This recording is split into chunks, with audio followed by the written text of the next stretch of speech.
అంటున్నారు. అంటే ఇవాళ పాడి కౌశిక్ రెడ్డి సరే పోలీసులను అడ్డుకున్నారు విధుల నుంచి అని చెప్పి ఆయన అరెస్ట్ చేశారంటే అర్థం ఉంది. హరీష్ రావు గారిని, మాజీ ఎమ్మెల్యేలు కొంతమందిని, మిగతా వాళ్ళని, వీళ్ళందరినీ అరెస్ట్ చేయడం ఏంటి అసలు?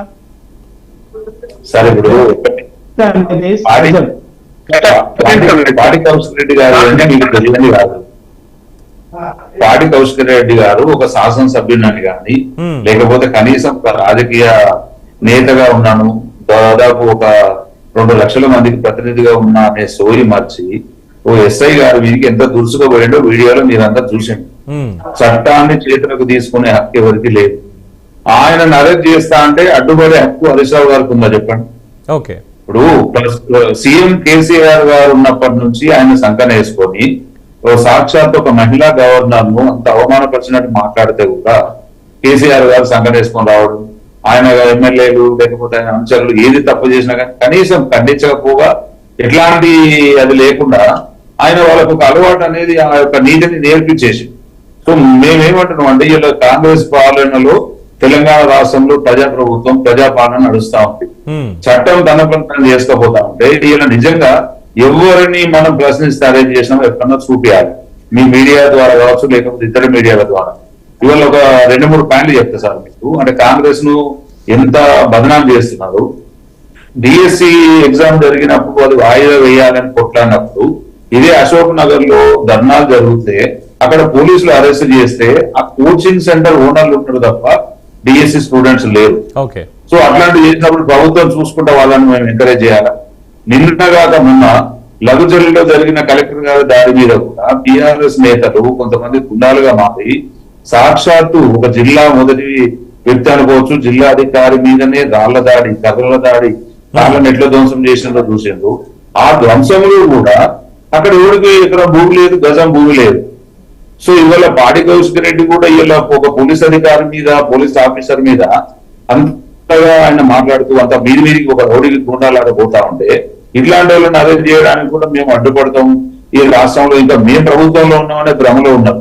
తెలంగాణ రాష్ట్ర ప్రజలకు వీళ్ళు ప్రతిపక్ష హోదాలో ఉండి నేర్పిస్తున్నారు ఏంటి, దేనికి సంకేతం వీళ్ళు ఇలాంటి పద్ధతిని? కనుక ఇట్లాంటి పద్ధతులు మనం మార్చుకోవాలి. కాంగ్రెస్ పార్టీ ఎక్కడ కూడా పక్కదారి పట్టలేదు, తప్పుదో పోదు, ఎవరికి అవకాశం ఇయ్యదు. చట్టం తన పని తను చేసుకోబోతా ఉంటది. కాంగ్రెస్ పద్ధతి అంతా ఖచ్చితంగా ఎవరు తప్పు చేసినా కానీ చట్టం ముందు దోషులు నిలబడాల్సిందే తప్ప మేము ఏదో ఇంత పొడుగు ఉన్నాం లేకపోతే ఇంత పెద్దగా ఉన్నాం, నేను ఒక ముఖ్యమంత్రి గారికి మేనల్లు ఉన్నాను, కేటీఆర్ మేనబాబు ఉన్నాను, నాది ఇంకా నడుస్తుంది అనుకుంటే పొరపాటు. ఇవాళ కాంగ్రెస్ ప్రభుత్వం తెలంగాణ రాష్ట్రంలో ప్రజాశీర్వాదంతో ముందుకు సాగుతా ఉంది. మీరు చూస్తా ఉన్నారు కాంగ్రెస్ ప్రభుత్వాన్ని ప్రజలు ఎంత ఆదరిస్తుంటే ప్రతిపక్ష పార్టీ అంత కొట్టాలని చూస్తా ఉంది.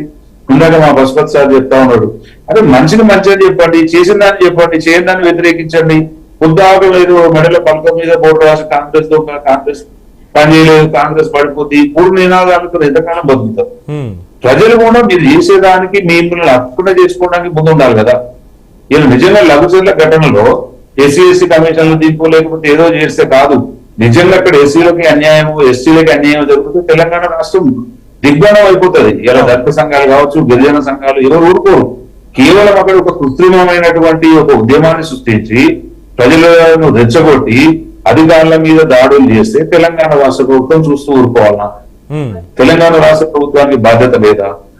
పద్దాక ముఖ్యమంత్రి గారి మీద ఒకటే వాళ్ళు ఊపదంపుడు ఉపన్యాసాలు పెట్టేసి కనీసం ముఖ్యమంత్రి గారికి పడకపోతే ముఖ్యమంత్రి గారు చేరుకున్న విలువప్పుడు ఇవ్వడం నేర్చుకోకపోవడం సిగ్గు చేయడం. 9 సంవత్సరాలు అధికారంలో ఉండి హరీష్ రావు గారు మంత్రిగా పనిచేశారు. దాదాపు ముఖ్యమంత్రి స్థానానికి సరిపోయేటువంటి వ్యక్తిగా కూడా ఎదిగినటువంటి హరీష్ రావు గారు ఇవాళ మా ముఖ్యమంత్రి గారిని పట్టుకొని నువ్వెంత, నీ బతికెంత, నీ గతం ఎంత అని ఇవన్నీ ఎందుకండి? ఇప్పుడు అతను మంత్రిగా అయినప్పుడు కనీసం రాజకీయంగా సరే మీరు గతంలో 9 ఏళ్ళు చేసినప్పుడు మీది నడిచింది. వీళ్ళు ప్రజాస్వామ్య పద్ధతిలో ప్రజాపాలన నడుస్తా ఉంది. ప్రజలు ఎన్నుకున్న ప్రభుత్వం మీద ఇలా వద్దని పక్కకు పడుకోబెడితే పాలన సాధన కాకుండా పక్కకు పడుకోమన్నారు. ప్రతిపక్ష హోదా కూడా దాన్ని నెరవేర్చడం సాధ్యం కాకపోతే ఇంకెందుకు మీ రాజకీయ జీవితాలు? రైట్ సునీల్ గారు, ఒక షార్ట్ బ్రేక్ తీసుకుందాం. బ్రేక్ తర్వాత మళ్ళీ కంటిన్యూ